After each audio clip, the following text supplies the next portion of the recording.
We're good? All right, well, thank you everybody who's here today. Thank you to all of the participants today. We are here to talk about something critically important, and that is education. Important to every person in this country and what's happening right now. My concerns, but I want to talk a little bit about that. We're here at Shoreline Community College. This is where I got my start teaching parent ed many years ago, preschool parent ed. So education is in my heart there. This is where my family was raised, so my kids went to public school here. I was on the Shoreline School Board here many years ago, and of course was the state legislator from this district as well. So I kind of feel like I'm in the heart and soul of where I came from, but also the issue that got me started in politics many years ago, and that was education. And why am I passionate about it? Because I believe, like my country should, that every child, no matter who they are or what's happened to them, what community they're in, needs the opportunity of an education for themselves, their family, and really for our entire country. So what we are talking about today really is what is part of me, but is really part of our country, and that is making sure that education is there for everyone in this country. And that is why I am so angry and fired up at this administration that has now decided that the Department of Education is not necessary. And I know department always sounds like something somewhere else, but it actually really is the heart and soul of our country. It's where everything comes from and emanates from in this country, to say we're going to make sure that kids, no matter who they are or where they are, have the support to at least have the start of an education. We rely on our local school districts. I was a school board member, believe me, I know that. Our state is important, but the federal government is the base that says we are there for you no matter the circumstances. So going after the Department of Education is going to be hugely impact at a value that we have in this country, but in reality as well. And we're going to talk about that today so that we can help make sure everybody understands why this is so critical. Now, the President Trump ran on abolishing the Department of Education. It's kind of been this rant forever among some people, but now we're really facing it. Now, legally, he cannot abolish the Department of Education. It has to go through Congress. But what he is doing is laying off half the people. So he's sort of decimating it. No one is there to make sure that the funds get out or the policies are enacted, or that we're watching to make sure students get what they need, because he sort of broke it apart piece by piece and said, oh, that didn't work, doesn't work, whatever his message is going to be.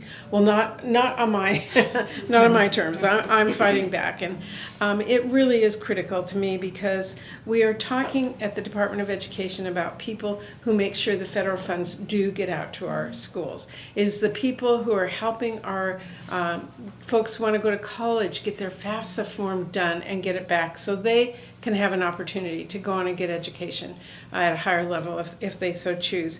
It is the people who enforce our civil rights laws to make sure that kids don't get discriminated anywhere in our country, and everybody has that opportunity that's so important. It's making sure that students with disabilities get an education too, that they're not left behind or left out.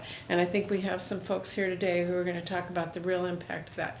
But if you don't have somebody at the Department of Education that is overseeing it, that is writing the funding, that is making sure people are following the laws, you lose that value that is absolutely inherent to our country. And that is why I'm here today, to talk about that and to hear from folks on the ground of what it means to them.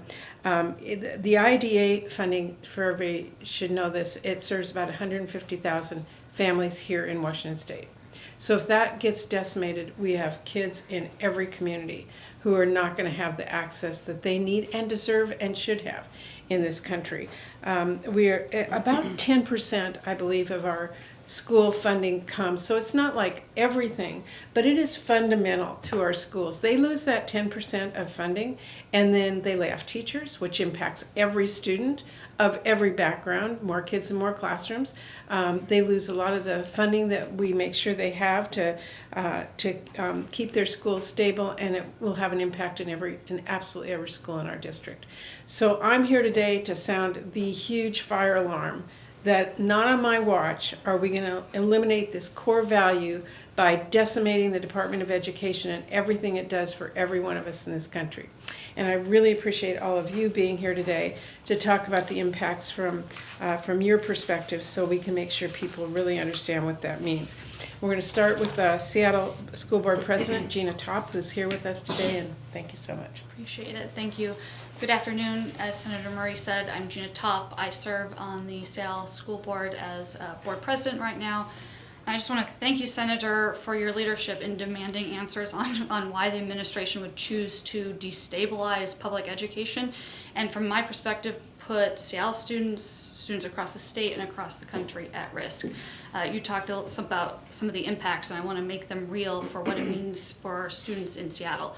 Seattle Public School depends on federal funding to ensure that every child, no matter their background, has a chance to succeed.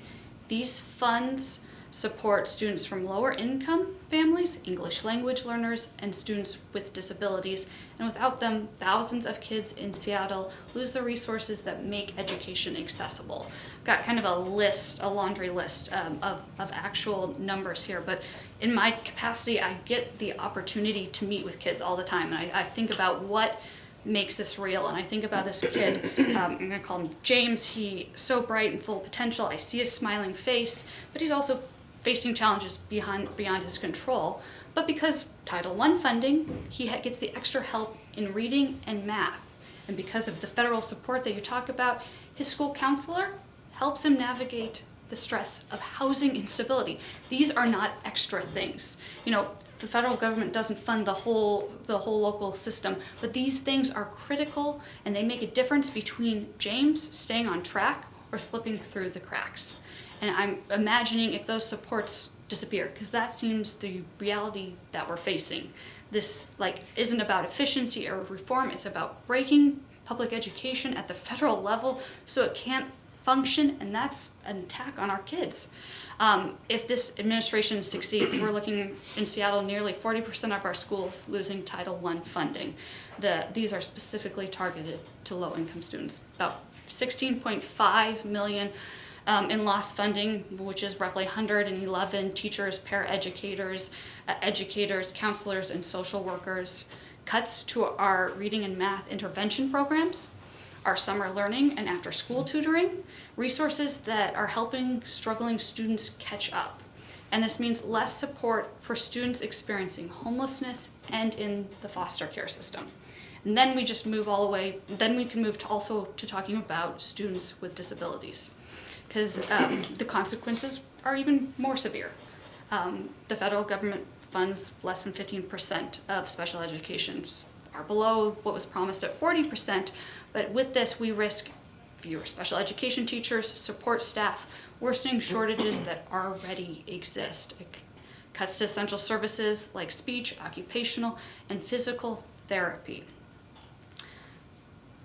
We stand with you ready to ask the question why the administration is choosing the chaos over solutions, and why are they gambling with our future of our kids? Because you're right, our future depends on strong public schools, and when we invest in education, we invest in opportunity and strengthen our communities.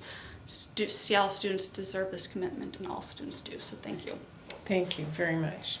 And we will go to Lane, who has a special ed. Thank you so much, Senator Murray. The work you do is so important, and I'm really honored to be here with all of you.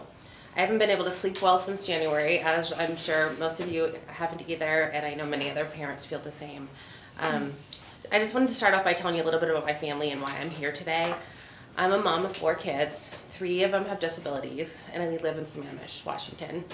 I'm also a special ed researcher focused on making the individualized education program, or the IEP process, better for families like mine. I'm also a family support professional and a leader in the deafblind community. My children have gone to many types of schools in Washington State, private, public charter schools, and traditional public schools. My 16-year-old son Dalton is deafblind due to a condition called Usher syndrome. He has an IEP through Bellevue High School and takes college classes through Running Start. He has a job he loves at his local grocery store and has a 4.0 in school. He has plans on going to college and becoming a financial advisor, and so he's really excited about that. His IEP team is amazing. The help and accommodations they provide will make all the difference to him. He's learning how to use the white cane and ride the bus because those are skills he'll need in the future as he loses more eyesight. His older brother Connor is also deafblind. He's 25 and graduated college from the National Technical Institute of the Deaf. He got his first job at Helen Keller National Center. Both of these programs are currently at risk right now. He's now looking for a full-time job, but with all the changes that have occurred recently, he's feeling very discouraged about it.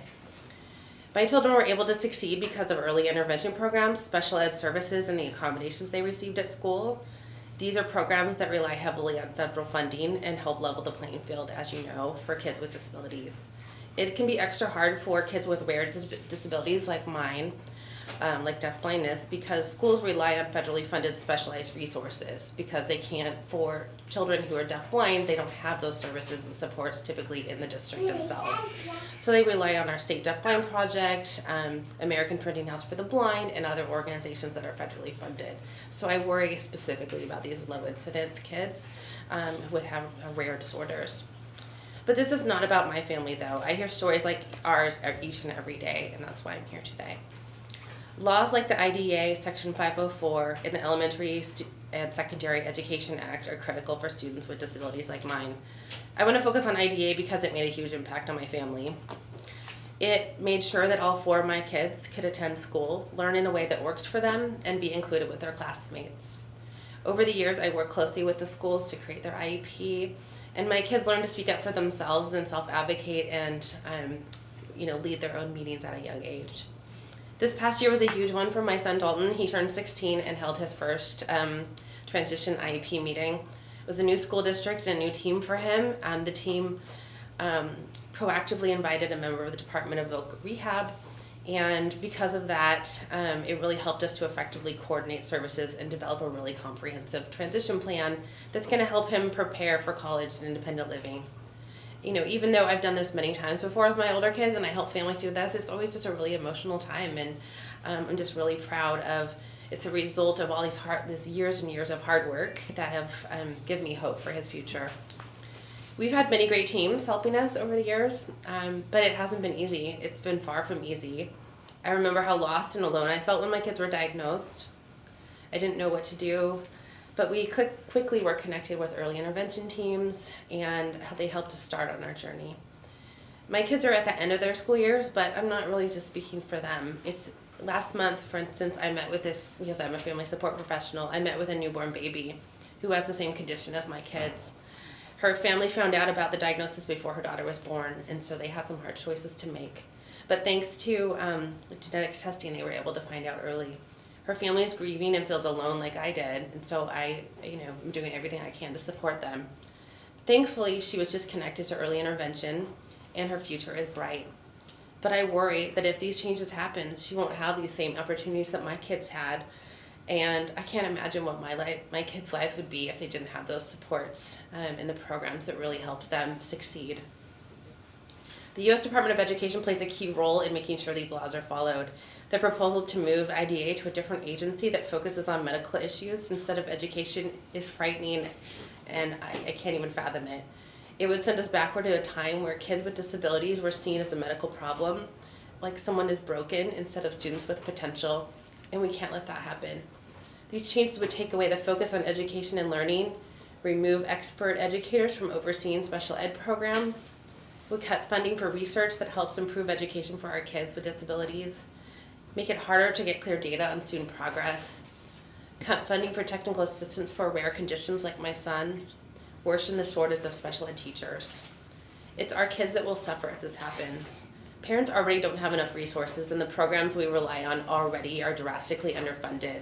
You mentioned IDEA, is not even close to being funded at the levels it needs to. The teachers and specialists that work with our kids do it because they care. I mean, I've seen that. These people go above and beyond, and it breaks my heart to see them losing their jobs already, and people at the national level losing their jobs that are all they're doing is trying to help our kids. Families with young children are scared about the future, wondering if their kids will receive a fair and appropriate education like they deserve. This is our future, and we must invest in our kids. I can't imagine a world where we don't. In conclusion, please protect the IDEA funding in every way you can. Every part of it matters. And please try to stop any plans that would move IDEA out of the Department of Ed. Our children really are counting on us trying to be able to do this. Ensuring strong protections and full funding for IDEA and special ed doesn't just benefit kids with disabilities, it benefits all of us, all the children, fostering inclusive schools, stronger communities, and a better future for all of us. So thank you for your time. Thank you, Lynn. Thank you very much. Really appreciate that. We're now going to hear from Heather, who is an advocate parent as well. So Heather, Hi. thank you. I wanted to share my sincerest thanks with you, Senator Murray, for this important discussion, and I really appreciate your leadership and continued efforts to make a positive difference in education for students with disabilities. I'm dyslexic, so if I mess up while I'm reading my statement, please understand. And I was found eligible for special education in 1979, the year that the Department of Education was established. I have 2 children with disabilities. One is now a freshman at the University of Washington, Bothell, and receives accommodations for her disabilities. And my other child is a sophomore at Summit Sierra High School and has an individualized education program and has had one since he was 4. To advocate effectively for my children, I found I needed to go back to school so I could better support them and also increase my understanding of the special education process. I'm part of the leadership team with Decoding Dyslexia Washington State. I'm with another parent. I started an online dyslexia support group for Washington State families, which now has 3,000 members. And I'm also a member of COPA, the Council for Parent and Attorney Advocates. School for my children hasn't always been easy. Students like mine with less visible disabilities often face a challenging path to receiving services for those disabilities. Too often, families in the dyslexic community share the same story of failure before our child gets the help for their dyslexia and other learning differences. The Individuals with Disabilities Education Act, or IDEA, has been a vital into providing my students, my children, with free and appropriate public education. I am able to actively participate in the process with their school to develop their IEPs, and both my children have learned through that process how to self-advocate for their needs as well. At my son's IEP earlier this week, on Monday, his voice was able to be central in creating the meaningful goals with his team.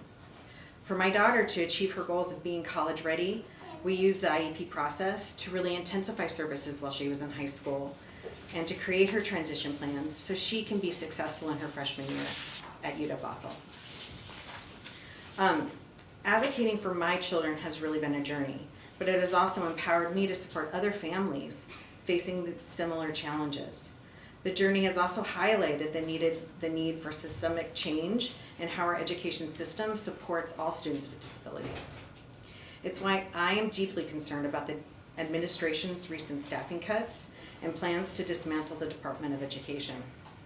This decision will set back public education and harm students with disabilities. A primary concern is the potential loss of funding for essential services and programs that support students with disabilities. These services, mandated by federal law, such as IDEA and Section 504, are crucial for ensuring students with disabilities receive that appropriate and free public education. Reduced staffing, larger special education caseloads, and the reduced capacity for delivering services such as occupational therapy, physical therapy, SLP that we've heard about already, will result in a reduction in that federal funding for special education. The recent continuing resolution that was just voted upon left the needed details for funding of IDEA programs blank. The lack of details in the CR raises concerns about the future of these programs, and it suggests a potential disregard for the need for students with disabilities. A future without federal funding guarantees students with disabilities will face more barriers to their education. The Department of Education's Office of Civil Rights plays a critical role in enforcing federal laws protecting the civil rights of students with disabilities, and dismantling the department weakens enforcement efforts, leaving students vulnerable to discrimination, harassment, and exclusion. With 7 of the 12 OCR officers currently closed, how will discrimination investigations occur in a timely manner to be meaningful to families? Because 504 eligible children do not have the same procedural safeguards as students under IDEA, OCR is often their only backstop for rights protections. The reducing of staff at OCR will result in a backlog of cases, delayed investigations, and a decreased ability to enforce civil rights protections for students with disabilities. Without adequate staffing, the complaint and investigation process will be rendered meaningless. The monetary and emotional costs of filing for due process with your student schools are significant, pushing it out of reach for many or most. This leaves the complaint system the only meaningful option for dispute resolution. With significant reductions in staffing of agencies such as OCR, the concerns of parents will need to wait years before complaints can be resolved, if they are even investigated. As a result, timely investigations and resolutions will be rendered again meaningless, and students and their families will suffer as a result. Delayed resolutions to an issue can lead to prolonged stress, anxiety, affecting a student's academic performance and overall mental health. 60 years ago, children with disabilities were often denied the right to go to school. And we've made progress with Section 504, IDEA, and the Department of Education, but there is still more progress to be made. The Department of Education is vital with the investments it makes for providing research, to provide practice models, providing data on student outcomes nationally and locally, and helping our state and others continue to push to do better for all students. Thank you very much for sharing that. And finally, we talk about government employees like they're nameless, faceless people. I want you to meet a government employee who's been told their job is going to be terminated and works at the Department of Education. So I really appreciate your courage being here today to speak out for all you've done for us, and thank you for sharing with people what that means. Thank you, Senator Murray, and thanks to all of you who are incredible advocates, especially on special education. That's very inspiring to listen to. Good afternoon. My name is Rebecca Yates.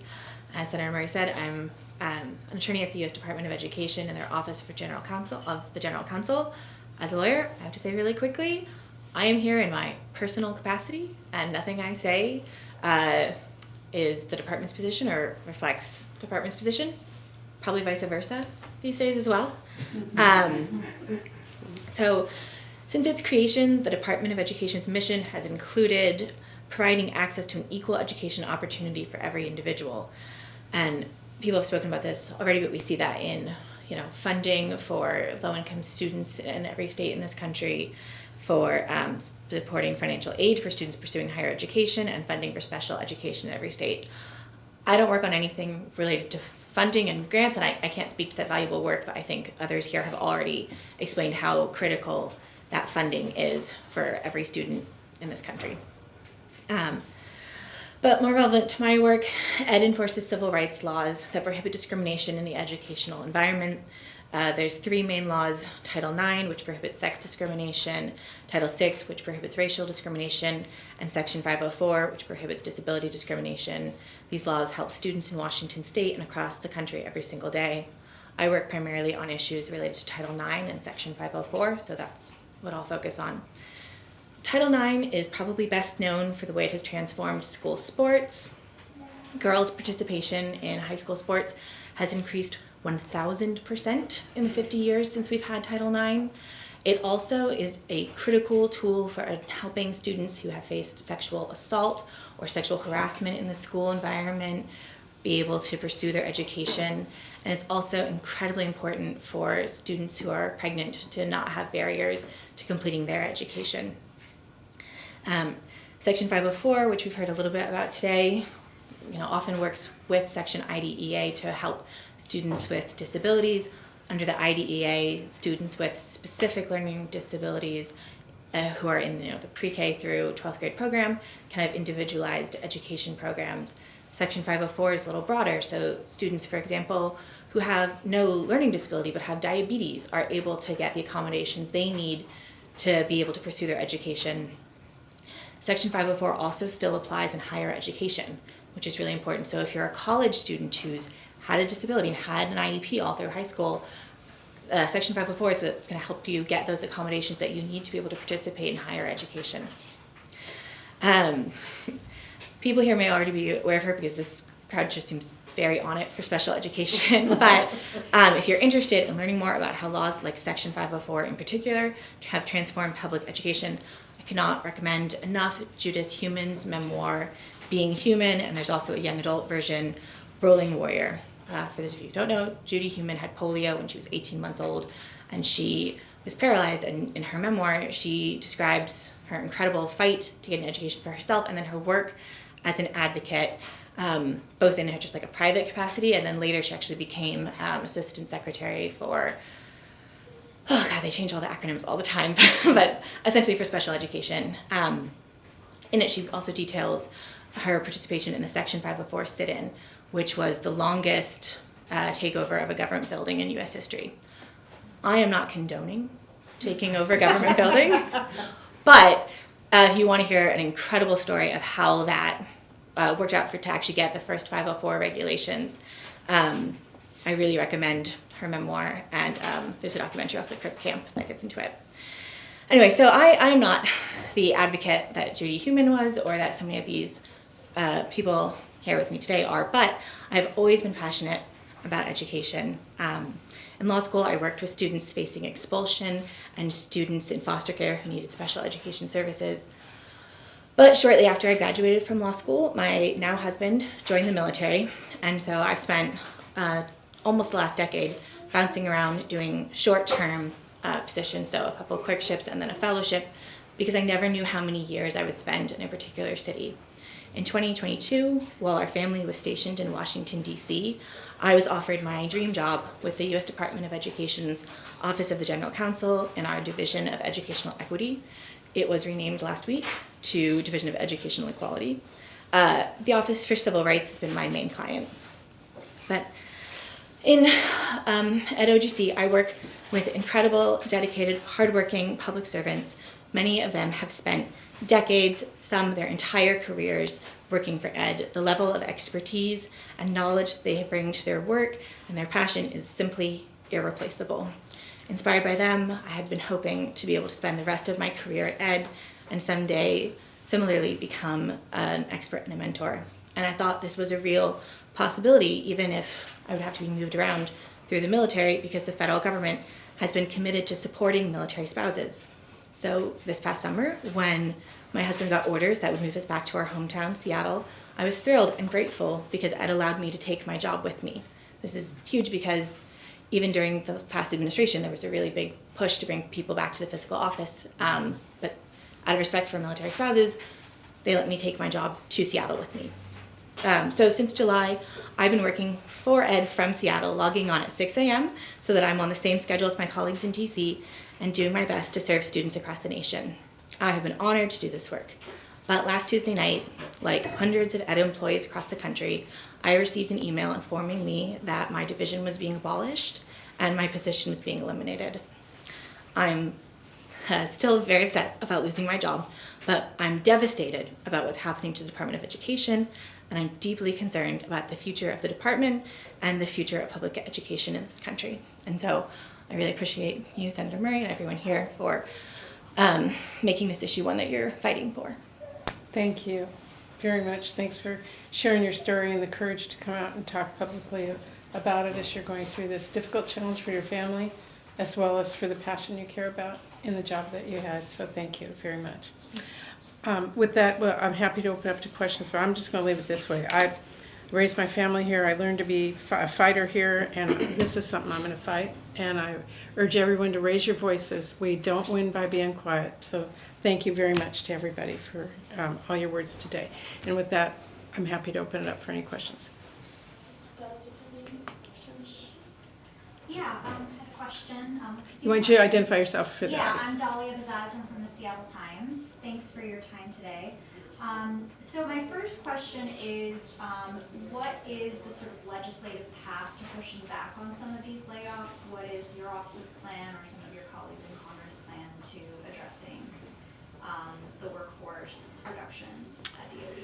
Well, first of all, despite the rhetoric that you are hearing, the Trump administration cannot abolish the Department of Education. That can only be done legislatively. So one of the important things that we have to do is raise our voices, fight back, and not let a law like that pass. I'm in on that. Secondly, we really need to lay out what the Department of Education does, because I'm 100% positive that a lot of people don't even realize what is going to be taken away when people like Rebecca are not at work.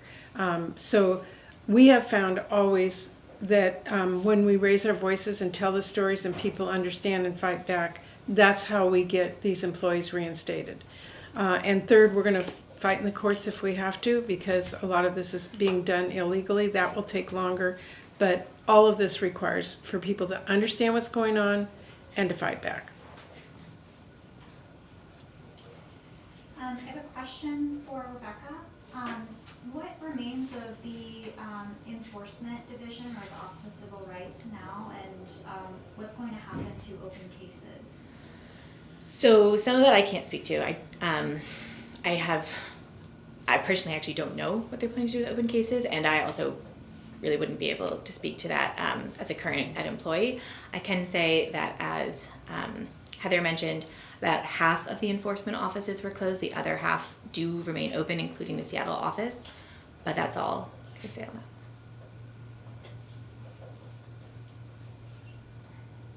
Anyone else? Yes. I have a more general question. You want to identify yourself just for all of us? Jim Lobo, I'm just a Washington resident. Just a Washington resident. Yes, and very And we're lucky to done. be one, very lucky to have a senator like you and his council and the representatives we have. For those of us who would like to raise our voices or take action with respect to Trump, what do you suggest we do? Because writing our congressmen, writing our senators, fortunately, is not necessary. Well, for one thing, one of the things I'm really trying to do is tell the stories so everybody who isn't personally impacted understands, so that collectively we can speak together. That's really important. So yeah, your voice is important. No one should ever think it's not. We're collecting stories at my office. We're trying to raise voices, and we're trying to work to educate our other members of Congress about the importance of this. And I can use any stories and ideas here from Washington State to help do that in Washington, D.C. With that, I just want to say thank you, especially to all of you who are willing to come and talk about this. The fight's just begun. We're all in it, and I appreciate all your voices, so thank you. Thank you. Thank you.